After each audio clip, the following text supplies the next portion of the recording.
Thank you, Wilson. Siguro ganito, linawin ko lang, all is not lost.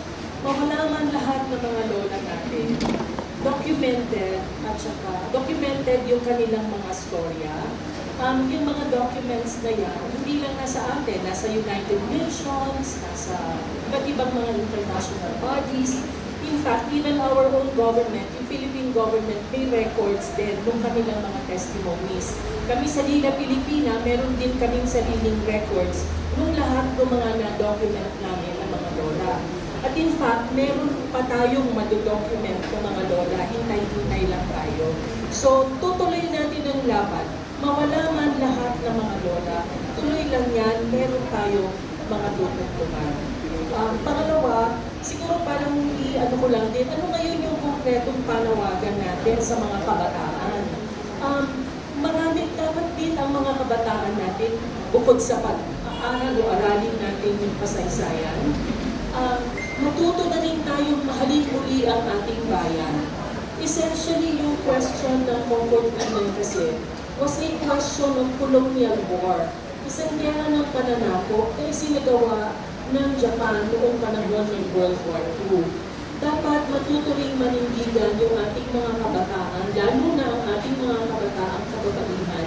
Hindi na dapat mangyari ang mga gera ng pananakop dito man sa Pilipinas o sa ibang bansa man. At kaugnay niyan, marami silang pwedeng gawin.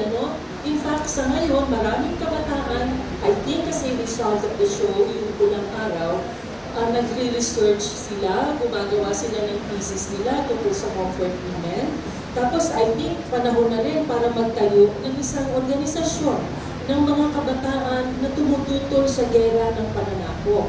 Kami sa Lila Pilipina Youth for Peace, yan yung isang sinisikap naming maitayo at upang yan ang magpapatuloy ng laban na sinimulan ng ating mga lola at siya rin magiging in the future, sa data natin, kung sakali man mangyari yung tinatawag na yan na gera ng pananakop. Pero sa ngayon, gusto pasalamatan ng Lila Pilipina ang buong cast and crew, yung creative side ng Pulang Araw, sapagkat lingid sa inyong kaalaman,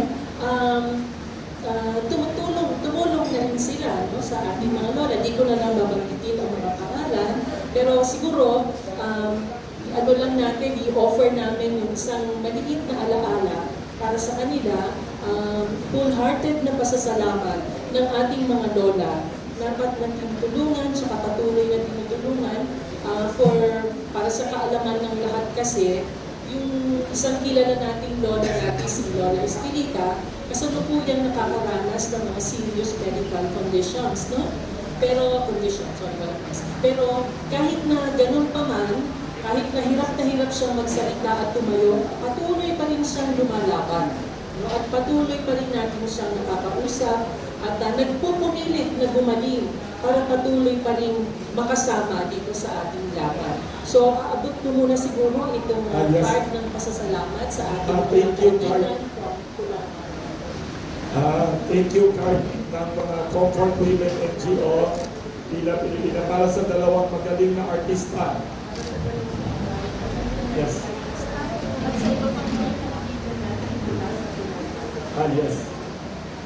Thank you ang mga NGO ng Lila Pilipina and others sa napakagaling na dalawang artista at saka lahat ng creative people behind GMA7.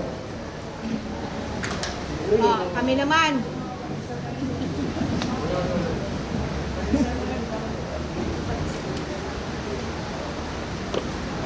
Yes, picture naman daw. May Dali lang, standby. Antes ang nag-give. Sasalita pa last yung mga artista at saka.